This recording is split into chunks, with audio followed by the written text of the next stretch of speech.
E aí, galera, tudo bem? Hoje nós temos aqui um convidado super especial, um grande amigo meu, que é o Caio Silva. A gente já trabalhou juntos, mas o Caio tem uma extensa carreira na área de analytics, dados, marketing e tecnologia. Se você trabalha na área de comunicação e marketing e acha que a área de analytics é aquela área que faz as análises e coloca no PPT, hoje você vai se surpreender com a quantidade de coisas que essa área pode te ajudar e como ela se tornou pilar de todas as disciplinas de marketing. Mídia paga, SEO, CRM, comunicação, estratégia. Todas elas vai ter a participação, se você souber usar bem, do time de Analytics. Então, Caio, muito obrigado por estar aqui comigo hoje. A gente está muito feliz com a sua participação aí nessa comunidade que é a Story Learn, sobre como o conhecimento generalista sobre conectar pontos entre várias disciplinas podem ajudar. E eu tenho certeza que para qualquer profissional, a área de analytics é um grande conector de pontos. E vocês verão um pouco aí, ao longo dos próximos conteúdos que a gente for publicar, como o Caio e o time dele tem muito a agregar. E o Caio aí da sua empresa, da sua corporação, também pode. Vou começar com uma pergunta muito simples. O que é analytics, Caio? Super simples. Gente, primeiro, obrigado pelo convite. Super feliz de participar desse projeto. Analytics é mais do que uma área, né? Para mim é uma especialidade. Então, ela pode estar em praticamente qualquer área de qualquer modelo de negócio. Então, Analytics é um conceito, no final das contas, né? A gente precisa utilizar Analytics hoje basicamente para qualquer coisa que a gente faz. Então, desde o Analytics mais clássico, de entender o resultado das coisas que você está fazendo, e hoje todo mundo, até nas empresas, né, tem essa necessidade de ser o responsável pelo seu próprio trabalho. Então, o Analytics vai te ajudar, desde um relatório básico. Se você usa o Excel, você está fazendo Analytics, até coisas mais avançadas e preditivas, que talvez aí esteja o grande diferencial da Analytics. Né? Hoje, se uma área de Analytics quiser te diferenciar, com certeza é por base em análises preditivas. Então, dizer o que vem por aí é mais importante até do que acompanhar o que aconteceu. Acho que acompanhar o que aconteceu já virou meio é um conceito que todo mundo entende que tem a velha e conhecida frase: o que não é mensurado não pode ser gerenciado e nem melhorado.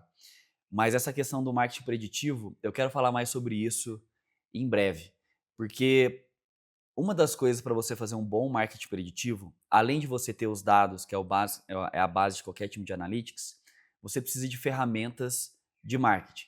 E aí, há uns 5 anos atrás, mais ou menos, ou um pouquinho mais, eu me lembro que um termo se tornou buzzword no universo de marketing, que é MarTech. E eu particularmente já vi pessoas usando esse conceito de forma errada, entendendo que uma ferramenta era MarTech, não isso como um conceito. O que é MarTech, Caio? Bom, Martech, como você disse, é mais um conceito do que uma ferramenta em si, né? O termo, na verdade, ao pé da letra, ele quer dizer o conjunto de ferramentas que você tem para o seu dia a dia de marketing.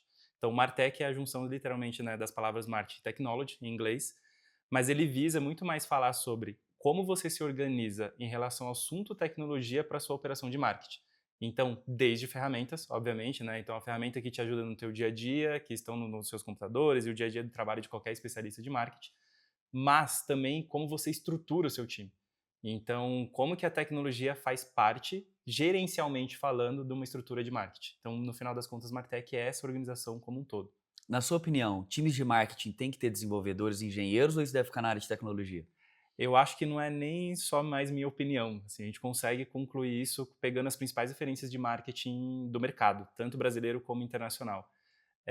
A gente não pode esquecer que a principal empresa de mídia do mundo é uma empresa de tecnologia, que é o Google. Então, no final das contas, juntar as duas especialidades hoje é uma necessidade, como foi uma necessidade para o time de produtos há uns 10 anos atrás. Então, tecnologia deveria ser gerenciada pelo time de marketing. É óbvio que você vai existir tecnologia entre todas as especialidades de uma empresa, mas o marketing precisa ter total autonomia quando o assunto é tecnologia. Então, Caio, mas qual que é a grande diferença de um desenvolvedor estar numa estrutura de tecnologia, então ele responde para um líder técnico lá na área de tecnologia, que é uma outra diretoria, versus ele tá dentro do guarda-chuva de marketing. Não é a mesma coisa se ele atende só marketing? Eu vou dizer que, com certeza, é o happy hour. O happy hour de marketing é sempre muito mais legal. Mas brincadeiras à parte, acho que a grande diferença é se o analista, o desenvolvedor ou qualquer especialidade de tecnologia não estiver vivenciando o que é o marketing, ele não participar da discussão, por exemplo, da próxima campanha a ser feita por aquela companhia, ele nunca vai entender de direito o porquê que ele está fazendo aquela solução. E se ele não entende o porquê daquela solução, não tem como ele buscar a excelência daquilo. Se não vira simplesmente mais um ticket no gira, né? E aí ele acaba entregando uma solução meio paliativa que no final das contas você vai acabar encontrando elas no mercado muito facilmente. Então se o cara está inserido, se ele é gerido por um especialista de marketing, ele com certeza vai entender o real impacto do trabalho que ele está fazendo e com isso ele vai ter muito mais expertise de trazer até evolução para aquela operação. Então para mim esse é a grande diferencial. E a gente viveu isso juntos, né? Em 2022 ou 21, já não me lembro 22. mais, 22, a gente fez uma proposta para a empresa de trocar parte do nosso investimento de mídia para contratar engenheiros e desenvolvedores dentro do seu guarda-chuva. E os resultados foram simplesmente incríveis, né? A gente conseguiu evoluir a maturidade digital da maior empresa de dados do mundo, que é a Serasa Experian, num nível absurdo. E isso reduziu o nosso custo de aquisição, trouxe mais dados para nossas campanhas, ajudou a gente a tomar melhores decisões, construir modelos preditivos e desenvolver até coisas próprias, que integrações com veículos de mídia que antes não tinham. Foi super importante. Outra buzzword que todo mundo usa é o algoritmo faz isso, o algoritmo faz aquilo. Caio, o que é algoritmo? Porque eu acho que as pessoas incorporam isso na frase, mas ela não entende o funcionamento de um algoritmo. O que é um algoritmo? Perfeito. Algoritmo, acho que o exemplo mais prático da nossa vida real hoje seria uma receita de bolo. O algoritmo ele tem uma estrutura muito simples, apesar de ser muito complexo por trás.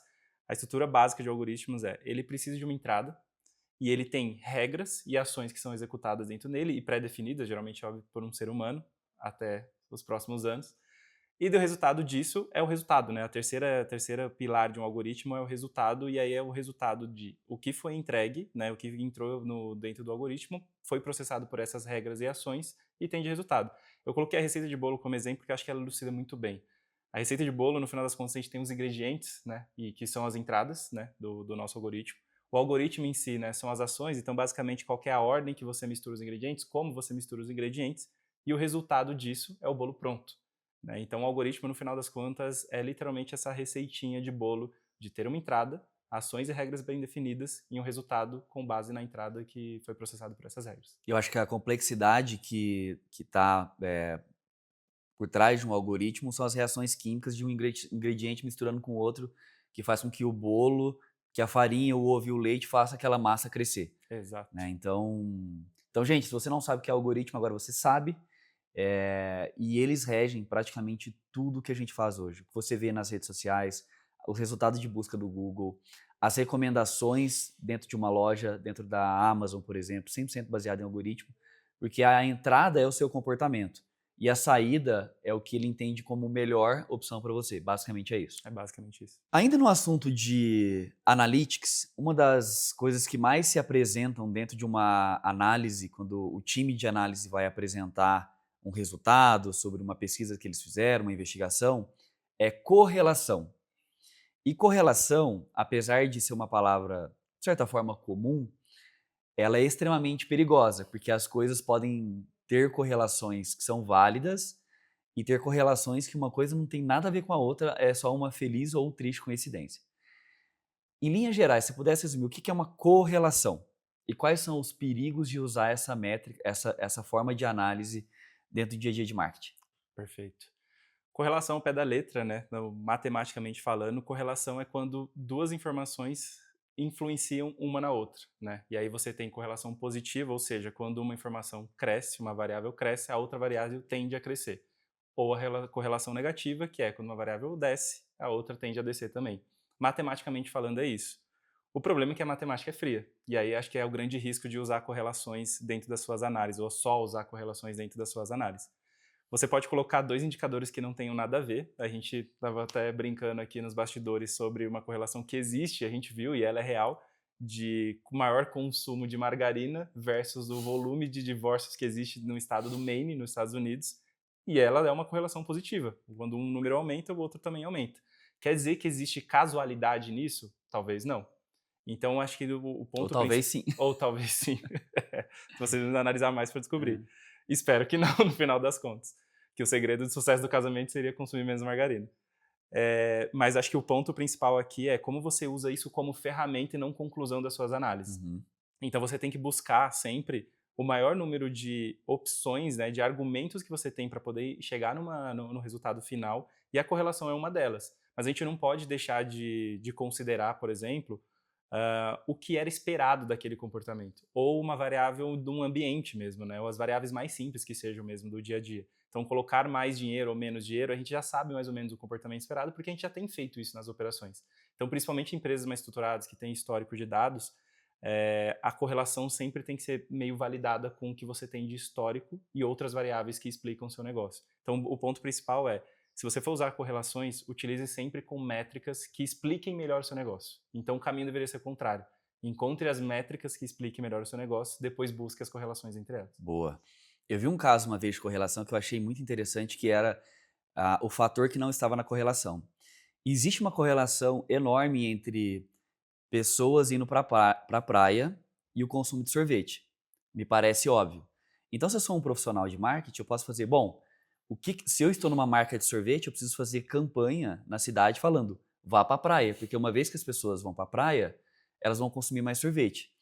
Mas o número que não estava correlacionado ali era a temperatura. Então, quanto mais alta a temperatura, mais as pessoas iam para a praia, mais as pessoas tomam sorvete. Se você não considera o fator temperatura, você pode fazer campanha num dia que, cara, o tempo, as pessoas não vão para a praia naquele tempo. Por mais campanha que você faça, por mais incentivo que você faça. Então, eu acho que as correlações são excelentes.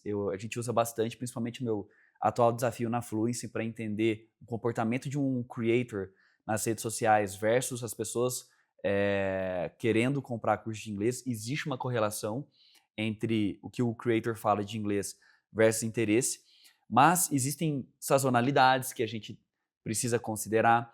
Existe período do ano onde existem datas de varejo que precisam ser correlacionadas. Então não adianta você pegar aquela correlação e achar que aquilo é 100% verdadeiro, porque existem fatores por trás que às vezes façam com que aquela correlação exista. Eu estou extremamente curioso para entender essa da margarina, por que existem mais consumo de margarina versus divórcio, certo? Divórcios no Maine. Talvez, se a gente pesquisar bem, exista ou não. E Caio, eu já vi muitas análises na minha carreira, de todas as formas, e chega um momento que os erros vão ficando comuns. Você já olha uma análise e fala, cara, tá faltando coisa aqui. Na sua visão, quais são os principais erros que as pessoas cometem na hora de fazer uma análise? Desconsiderar o baseline, né, o seu histórico de dados, acho que talvez seja uma das principais. A gente tende sempre a olhar o menor volume de dados possível, porque é complexo ficar gerando muitos volumes de dados. Às vezes você não tem esse histórico também, então se você não tem histórico, isso deve ser muito bem ponderado. Não adianta você tentar entender uma tendência de um negócio olhando os últimos 3 meses, né? Não dá para prever o que vai acontecer com base nos últimos 3 meses com uma empresa, por exemplo. Então, o baseline é extremamente importante. As sazonalidades, como você disse, é outro ponto muito relevante e é muito fácil a gente esquecer do que aconteceu no ano passado, às vezes até no mês passado. Então, sempre considere o que o modelo de negócio que você está inserido tende a se comportar num período anual, trimestral, quarto, aí a divisão do tempo vai ser muito mais relacionada ao modelo de negócio que você tem. E eu acho que talvez um dos mais importantes é viés. A gente, quanto mais experiente a gente fica, tanto do lado de analytics, né, eu como especialista na área, mas como pessoas especialistas no negócio, tendem a criar vieses exatamente por isso, porque você sabe o comportamento de algumas coisas. E aí o problema de você saber é que você espera que o comportamento seja igual, e às vezes ele não vai ser. E aí você busca o número até que ele seja. E aí você busca o número até que ele seja. E aí você pode cair nessa correlação da margarina, porque você vai buscar correlações que explicam a tendência e o outro. O problema é que você, às vezes, não sabe qual é a variável que explica essa correlação, como você disse, da temperatura. Então, às vezes, uma demanda está sendo criada não por você. E aí o número está te respondendo que você está indo super bem. E, na verdade, você não tem controle sobre aquilo. Então, o viés é uma coisa extremamente importante. Tem até um termo dentro de analytics que é um pouco difundido, que é o data jiu-jitsu, né? Que você estrangula o dado até que ele responda o que você quer. Então tome muito cuidado com isso, porque assim, a frase que eu deixo é muito mais importante não você buscar a informação que você quer, e sim usar o dado para chegar na informação que você precisa. E falando sobre dado que você precisa, eh, eu também já vivenciei que a pessoa fez uma análise incrível, fantástica, cheia de informações ricas, mas o profissional de analytics, se eu tivesse que indicar uma disciplina para ele ser generalista, seria foque em manipulação de dados, análise, matemática, correlações, estatística, mas faça um curso de storytelling, de boas apresentações, de comunicação, porque às vezes uma análise ela é interessantíssima, mas só para a pessoa que fez, porque ninguém consegue, a pessoa que fez a análise não consegue transmitir aquilo de forma que gere uma ação da pessoa que deveria tomar a decisão, porque geralmente o cara de analytics não toma ações, Exato. ele traz dados para que o decisor fale, entendi essa análise e devido a essa análise eu vou tomar tal decisão. Qual que é o grande ponto de fazer um bom storytelling? Que dicas você daria? Perfeito. Eu gosto de dizer que, na verdade, assim, o analista de dados, ele é muito mais um influenciador, e aí trazendo esse capítulo de ele não toma decisão, ele influencia a decisão de forma positiva, sempre, né, a gente pede isso. E ele é um grande porta-voz, porque no final das contas o dado existe para todo mundo da empresa. E todo mundo hoje, por dashboards, raramente você vai encontrar uma empresa que tem zero operação de dados, né? Não existe isso no final das contas. Mas ele pega, interpreta aquilo e constrói uma história. No final das contas é isso. E eu acho que a grande expertise a dica que eu dou assim para um analista de dados é: escreva a sua história, antes de tudo. Então nunca esqueça da pergunta original. Então qual é o problema que você está querendo resolver? Qual é a pergunta que você está querendo responder? Sempre tem uma estrutura de começo, meio e fim. O começo, a parte mais importante é você dar contexto. Então equilibre o conhecimento de todo mundo para que você vai apresentar sobre aquele assunto. E o melhor jeito de fazer isso é com propriamente dados. Assim, você não precisa contar uma grande história, fazer slides super bonitos, mas se você deixa todo mundo com a mesma visão de baseline daquela métrica, com as sazonalidades, com as ações que já foram feitas, com algumas informações de mercado, você já equilibra esse conhecimento e esse contexto para todo mundo. No meio dessa história, eu acho que a parte mais importante é você começar a dar respostas, porque já começa a gerar ansiedade na audiência quando você está apresentando, né? Então você mostra um monte de número, mas o quê? Então, qual é o caminho, quais são as migalhas de pão que você encontrou? Às vezes, uma não resposta é uma resposta.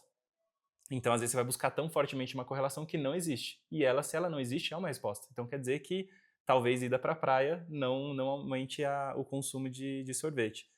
E isso já é um caminho, porque você vai trilhar um novo caminho para tentar encontrar possíveis novas respostas. E, por fim, eu acho que você tem que ter uma estrutura muito boa de planejamento de próximas ações. De novo, vai voltando para o capítulo de influenciador, né? Então, um cara de analytics, ele é muito influenciador.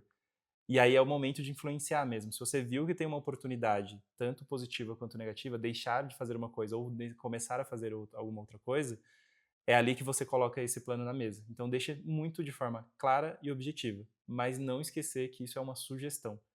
Porque às vezes como analytics, a gente se sente no poder, porque a gente fez a análise, a gente acha que é dono da razão, que gráficos e tabelas respondem tudo. E não necessariamente isso. Às vezes quem está há 20 anos no negócio sabe de informações que você não tem. E às vezes informações que não são qualitativas são mais relevantes até do que quantitativas para tomar decisão. Legal. Gente, escreva a sua história no Word, literalmente. Porque no final, você vai apresentar possivelmente um slide com um monte de gráficos. Ninguém vai lembrar exatamente daquilo, mas vai lembrar da principal mensagem. Uma dica que eu sempre dava para as pessoas que trabalhavam comigo, que trabalham, é: agora que você montou isso aqui, senta do lado de alguém e conta sem nenhum artifício visual. Porque sabe quando alguém te conta uma história no elevador, você não estava presente naquele final de semana, você não viu o que aconteceu na praia, mas a pessoa te conta tão bem que você sai com aquela imagem na cabeça. Se aquela pessoa entendeu a análise que você fez sem nenhum recurso gráfico, só você contando as conclusões que você chegou, possivelmente você chegou num bom storytelling. E lembrando que história, pessoal, tem começo, normalmente é a pergunta que você queria responder, o meio, que é como você fez a análise, e o fim é as conclusões. É Então isso. isso ajuda bastante.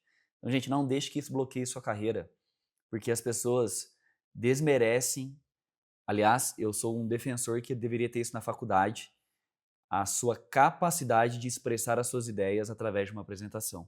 Muita gente não cresce na carreira porque está tão à frente na parte intelectual, seja analítica, seja de criatividade, mas ele não consegue transmitir aquela mensagem para os decisores. Perfeito. Né? Todo mundo tem um chefe, gente. Todo mundo tem um chefe. E em algum momento você vai precisar que ele entenda e compre a sua ideia. Perfeito. Caio, eu quero ser o redator e eu quero seguir numa carreira até eu chegar na posição máxima de um diretor de criação. O que eu preciso saber de analytics ou tagueamento? Imagina que Analytics é uma especialidade. Então, na verdade, ela é praticamente uma ferramenta para o seu dia a dia. Se você sabe muito sobre que variáveis mexe o resultado daquilo que você está inserido. Então, por exemplo, eu sou um redator, preciso escrever um texto para uma comunicação ou de CRM ou de performance. Se eu identificar um padrão de conversão ou de engajamento em relação aos meus textos, obviamente eu vou conseguir entregar muito mais resultado para a empresa. Então, se eu consigo fazer bons pedidos também para a área de analytics, às vezes não vou me autosservir, mas se eu consigo demandar a área de analytics em relação ao comportamento de uma base específica, de um público específico que eu preciso adicionar numa campanha, com certeza o meu jogo vai ser diferente nessa especialidade. E é aí que eu acredito tanto no generalismo, porque para você demandar bem, você precisa minimamente entender o conceito da área, como que ela funciona, o que é um algoritmo, o que é um tagueamento, para você entender até as possibilidades. E acho que tem uma das coisas que são super importantes no mundo corporativo, que é saber pedir. Isso. Saber pedir é fundamental, e quanto mais você entende da área do outro, mais você consegue visualizar as possibilidades. Agora, vamos dar o exemplo. Eu sou um cara de social media. Por que eu preciso entender o conceito de uma área de analytics? Por que isso vai impactar na minha carreira? Eu acho que a coisa mais interessante de analytics para social media é que muitas vezes nessa operação a gente esquece dos nossos próprios dados.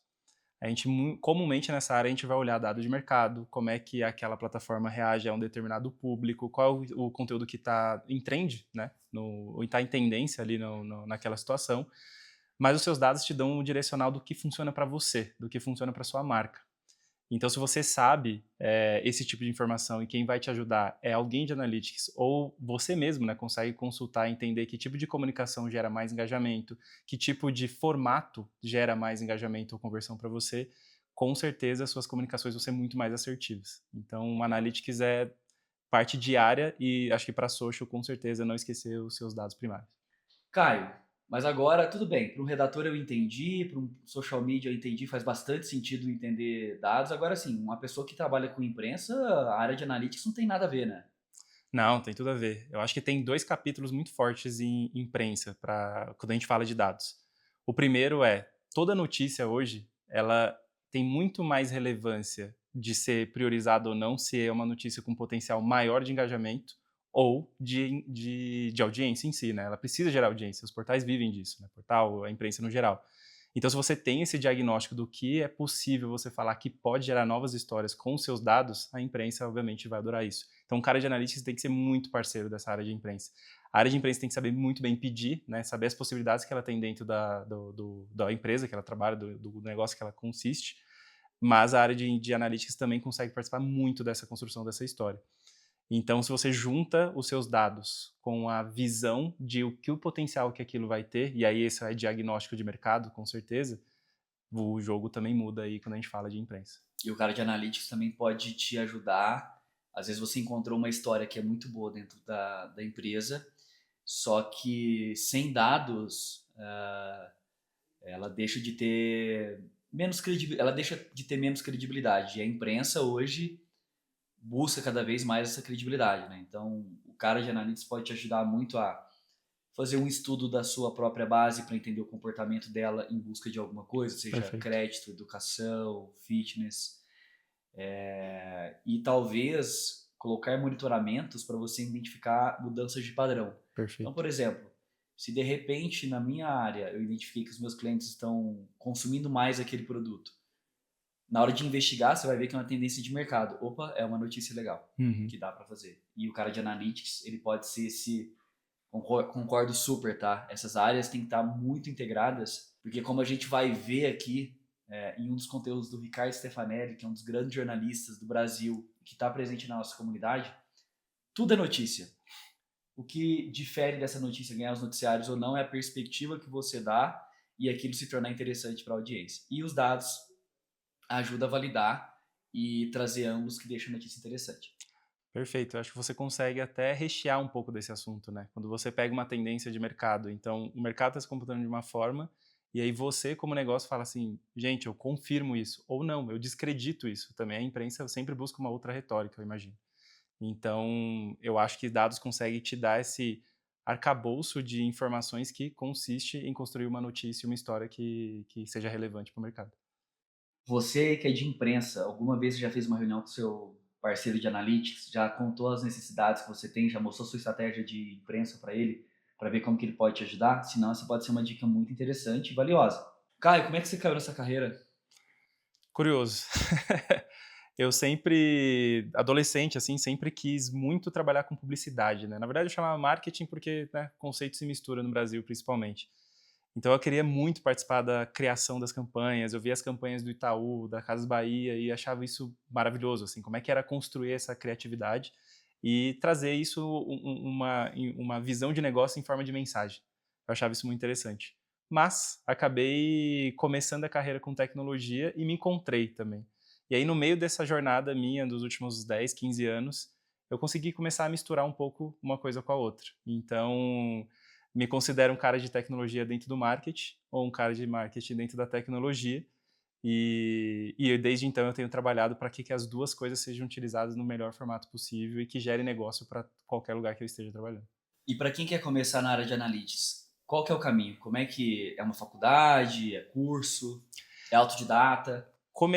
Dá para ser autodidata, como tudo em tecnologia, né? Eu acho que você consegue cursos rápidos, conhecimentos específicos, básicos, né? Desde conhecimentos técnicos mesmo, de SQL, infraestrutura, Python, programação, o que for.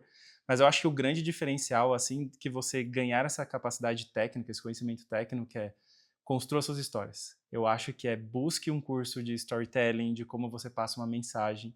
Voltando ao que eu falei recentemente, eu acho que o cara de analytics ele é um grande influenciador na empresa. Ele não é o tomador de decisão. Então, para você influenciar, nada melhor do que uma boa comunicação.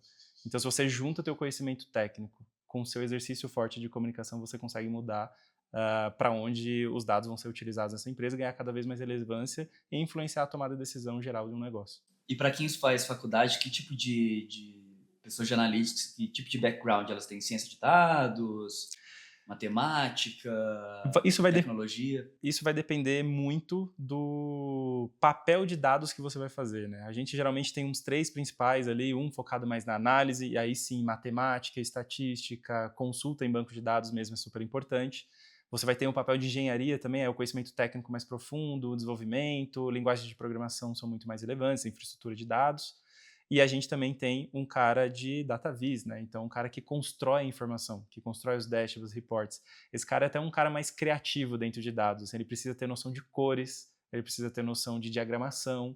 Então, depende muito da estrutura dentro de dados. Mas, assim, de novo, dados é uma mistura de conhecimento técnico com esse storytelling que você precisa contar com os dados que você montou. Olha, do jeito que o mercado está indo, eu não duvido que daqui a pouco a gente vai ter o data designer. Porque é tanto dado, cara, que vai precisar de um toque de design para que eles façam sentido. Porque senão vira aquela quantidade de planilhas e você não sabe para onde que o seu olho vai. Quem sabe, fica a sugestão. Na sua visão, depois de ter trabalhado no Itaú, Via Varejo, Serasa, onde Casas mais? Bahia, Casas Gol, Bahia, Gol. Gol. Tem diferença essas indústrias? Tem.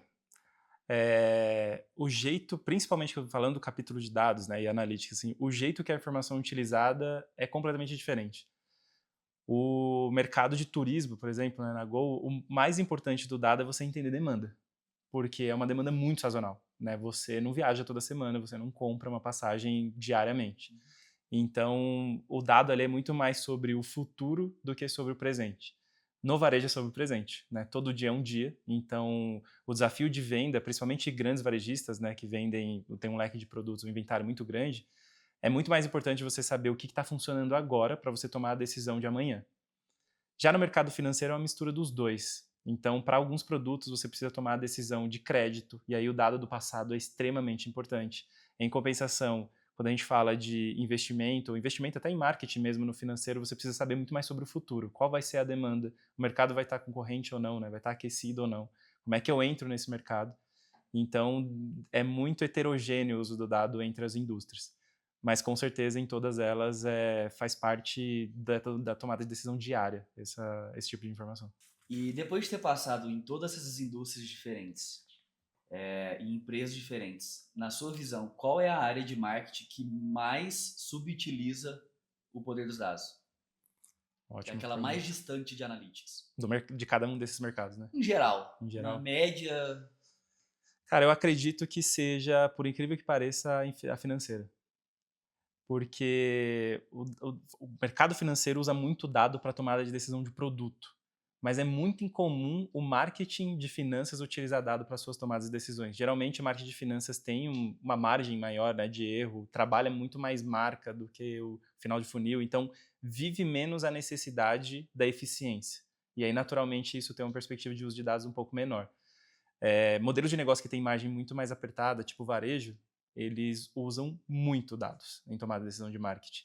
Provavelmente, e a gente olha isso, na verdade, não é nem um provável, é uma afirmação. Se você olha em modelos de maturidade de Google, consultoria BCG e tal, o mercado de retail é sempre muito mais maduro que o mercado de finanças. E dentro de marketing, assim, é área criativa, é CRM, é mídia digital, é SEO, é conteúdo. Quais dessas áreas, na sua visão, poderiam utilizar melhor essa parceria com a área de analytics? Hoje eu acho que conteúdo. Conteúdo, como o marketing vive o mundo da eficiência, né, a era da eficiência, conteúdo é uma via de eficiência muito forte. Por dois motivos. Primeiro, você ganha autoridade naquele assunto que você tem como marca. Então, o conteúdo gera, né, essa aura de autoridade que você pode ter como marca.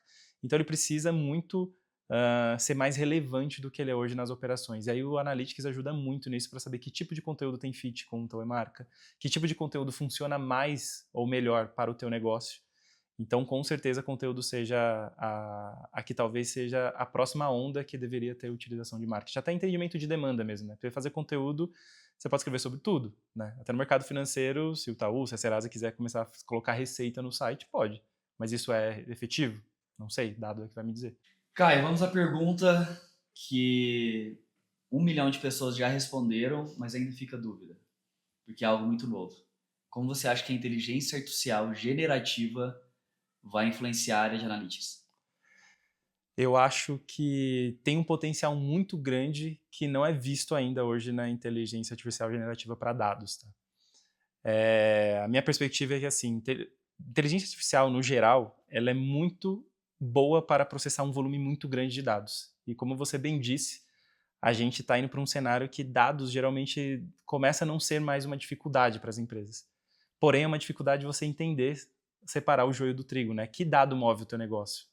Então, a inteligência artificial generativa para mim é isso, assim, vai ser, na minha visão de futuro, e aí não muitos anos para frente, ela vai ser um copiloto, como é em outras situações, mas para o cara de analista conseguir fazer algumas perguntas e buscar essas correlações sem viés de que tipo de dado está mudando o teu negócio. Então, meu potencial, acho que nos próximos 5 anos, é que toda e qualquer plataforma ou ecossistema de analytics vai ter um copilot que você vai conseguir operar e fazer algumas perguntas sobre que dado influencia o outro, e aí é facilitar esse processo de consumo de dados para construir uma história.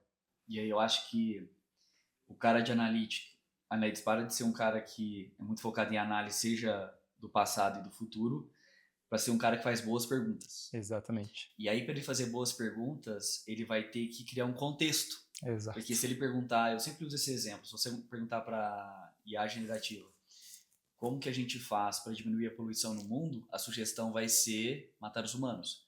Se você não der um contexto